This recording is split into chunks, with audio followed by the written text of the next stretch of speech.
Hey all, welcome to ShareTreck. This is your host Raj. Today I want to talk to you about a very important strength of Crispr Therapeutics. Since 2017, the FDA has approved 6 CAR T-cell products for patients with advanced relapsed or refractory blood cancers. In contrast, CAR T-cell therapies for solid tumors are not approved for general use and are only available through clinical trials. All the approved therapies are autologous. How does this benefit next-gen CTX-131? Does next-gen CTX-131 have an advantage? What is the market opportunity? This is the subject of the video today, and I would like to take a closer look. Welcome back, friends. The global solid tumor market reached US $194.1 billion in 2022, and it is projected to witness lucrative growth by reaching up to US $565.6 billion by 2031. The global solid tumor therapeutics market is expected to exhibit a compounded annual growth rate, or CAGR or CAGR, of 14.8% during a period of 2024 to 2031. So as you can see, it's a really big opportunity area. And I think Crispr has an advantage out of in this area because they made a strategic shift and they moved from first generation CAR T to second generation CAR T. In order to understand how significant this is, I'd like to describe how first generation CAR T worked, and then I'm going to contrast it with CTX-131 so that you can appreciate the significance. The first generation CAR T for solid tumors had a bunch of challenges that CTX-131 tries to overcome. The first challenge was limited trafficking and infiltration. Blood cancers are largely found in the bloodstream, and it makes them easily accessible to CAR T cells. Solid tumors, on the other hand, have a dense structure surrounding them, which is called as a tumor stroma. It's kind of a barrier. First-gen CAR T cells might struggle to migrate through this barrier and infiltrate the tumor core where the cancer cells reside. So that was one of the biggest problems. The second problem for standard CAR T cell therapy, first-gen therapy, was suppressive tumor microenvironment.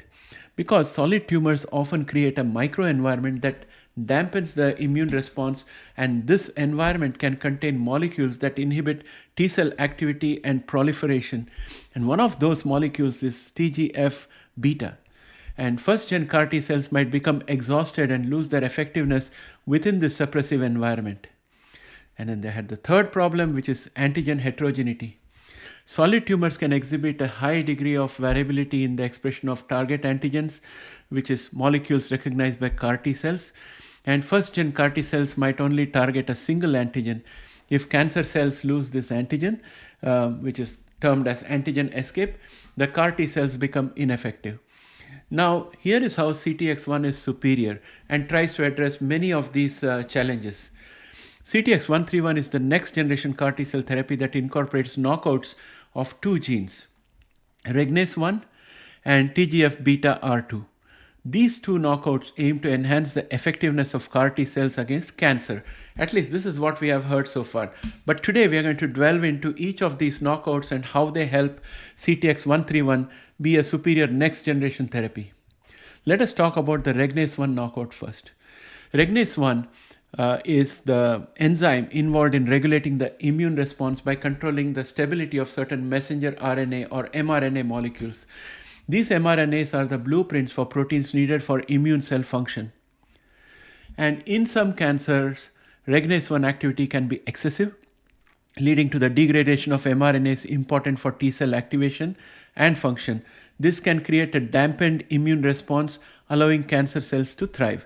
So this is the first challenge. Now, knocking out Regens One in CTX-131 CAR T cells might prevent the degradation of these crucial mRNAs. This could lead to enhanced T-cell activation. More T cells become activated and ready to attack cancer cells. Increased production of immune signaling molecules, which help T cells communicate with each other and coordinate their attack. And also the CAR T cells might survive and function longer within the tumor environment, which earlier used to be hostile. Now let us look at the second knockout, which is TGF Beta R2. And the function of TGF Beta R2 is as a receptor protein that binds to a molecule called transforming growth factor beta, or TGF beta. TGF beta can have complex effects on the immune system, sometimes promoting tumor growth. And TGF beta signaling through TGF Beta R2 can suppress the immune response, hindering T-cell activity and promoting tumor immune escape. Knocking out TGF Beta R2 in CTX-131 CAR T cells might reduce the suppressive effects of TGF beta, and this allows these CAR T cells to function more efficiently and effectively, and it enhances T cell proliferation and survival because the CAR T cells might expand in number and persist longer within the tumor environment. As a result of these two edits, we have overall benefit which aims to create CAR T cells that are less susceptible to immune suppression within the tumor environment, and this theoretically leads to a more potent and effective anti-tumor activity. And the enhanced T-cell activation, proliferation, and persistence should translate into a stronger attack on cancer cells. And CTX-131, therefore, might be more effective in shrinking tumors and controlling cancer progressions compared to the previous CAR T-cell therapies.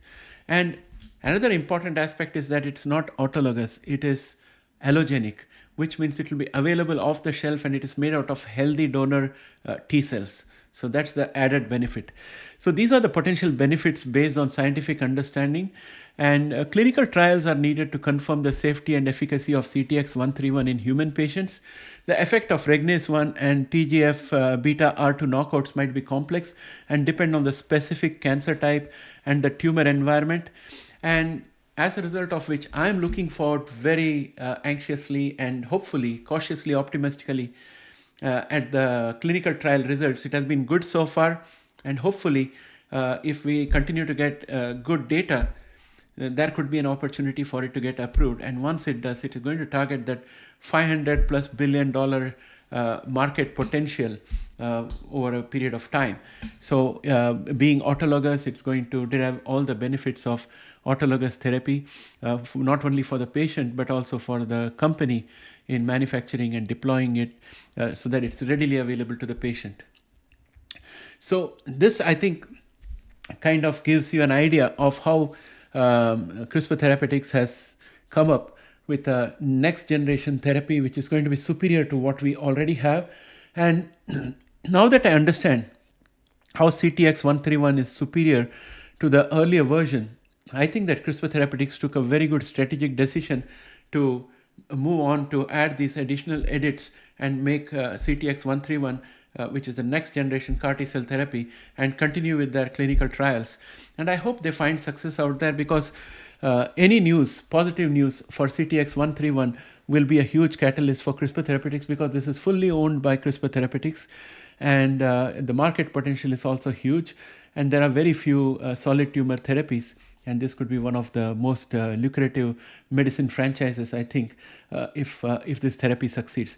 And friends, watch out for my next video. I'm going to talk about CTX-112. I'm going to explain the specific edits in there. I'll talk to you about the market size, and I'll also talk about the opportunity. So with that, my friends, I'd like to bring this video to an end. And if you want more of these, please put a like out there, and please definitely put in the comment that you want more of these kind of contents. Then I'll work towards it. And if you have anything in your mind specific that you want me to look at with regard to CRISPR, put that in the comment section and I'll have it for you. With that, my friends, I'd like to bring this video to an end. Thanks and have a great day.